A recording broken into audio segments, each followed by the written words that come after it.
राजकुमारी अनंगरती की कथा, विक्रम बेताल की नवी कथा। नमस्कार, मैं आभा शर्मा जावास हमारी सांस्कृतिक धरोहर, ज्ञानवर्धक और अनेक प्राचीन शिक्षाप्रद कथा कहानियां लेकर आपके समक्ष आई हूं।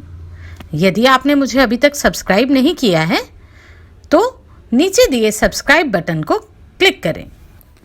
पहले की भांति उस शिशंपा वृक्ष के पास पहुंचकर राजा विक्रमादित्य ने बेताल को फिर से नीचे उतारा और उसे अपने कंधे पर डालकर गंतव्य की ओर चल पड़े।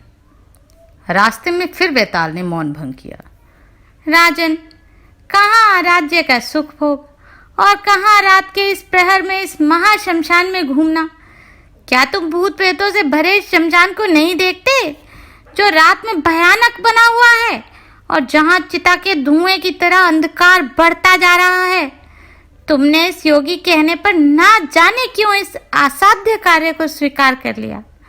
मुझे यह सोचकर तुम पर दया आ रही है। तुम्हारा श्रम भुलाने के लिए मैं तुम्हें फिर से एक कथा सुनाता हूँ, ताकि तुम्हारा मार्ग सुगम हो। तब विक्रमादित्य के सहमति देने पर बेताल ने यह कथा सुनाई। अवंती में एक नगरी है जिसे सृष्टि के आरंभ में देवताओं ने बनाया था। सर्पों और भभूत से विभूषित शिव के विराट शरीर के समान वह नगरी भी बहुत विशाल थी। ऐश्वर्य के प्रत्येक साधन से सुशोभित थी।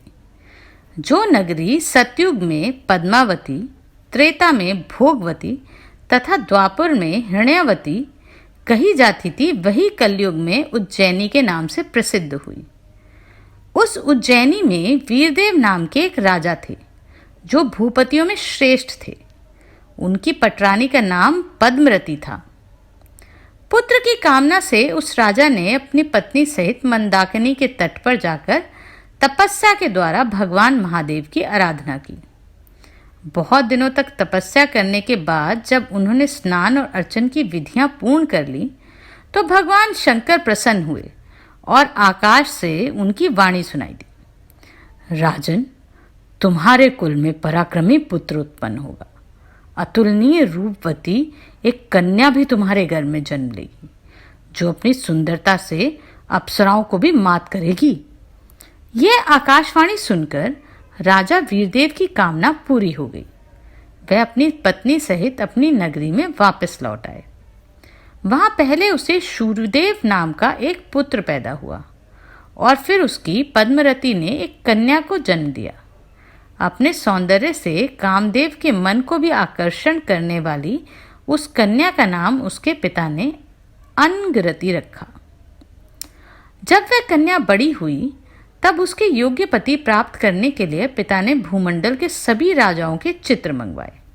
राजा को जब उनमें से कोई भी अपनी कन्या के योग्य ना जान पड़ा तब उसने स्नेह से अपनी पुत्री से पूछा, बेटी, मुझे तुम्हारे योग्य कोई वर नहीं मिल रहा, अतः तुम स्वयंवर द्वारा अपना वर स्वयं ही चुनो।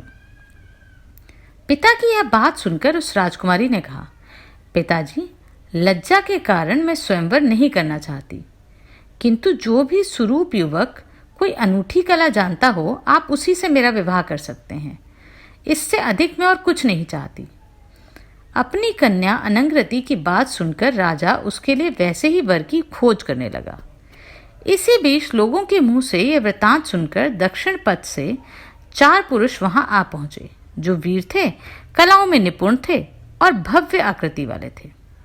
राजा ने उनका स्वागत सत्कार किया।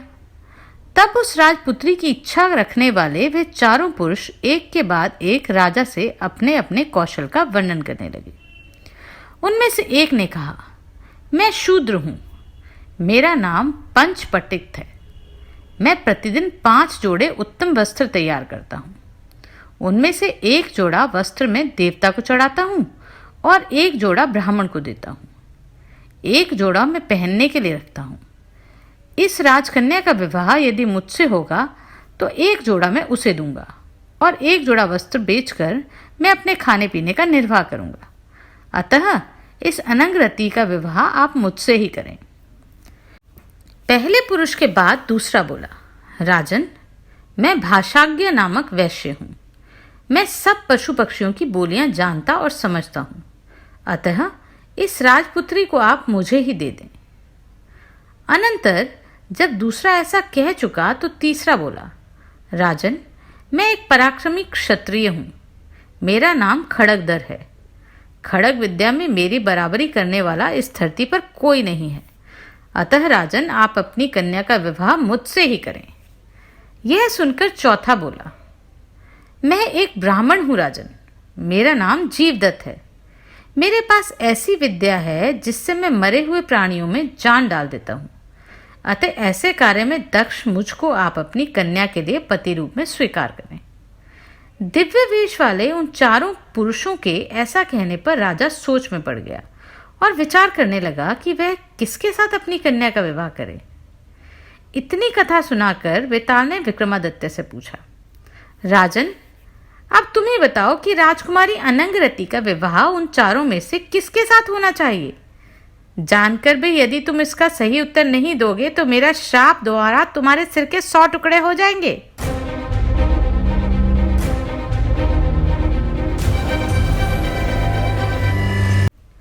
यह सुनकर वेताल को राजा विक्रमादित्य ने बताया, योगेश्वर, आप समय बिताने के लिए ही मुझ मौन भंग करने को विवश करते हैं।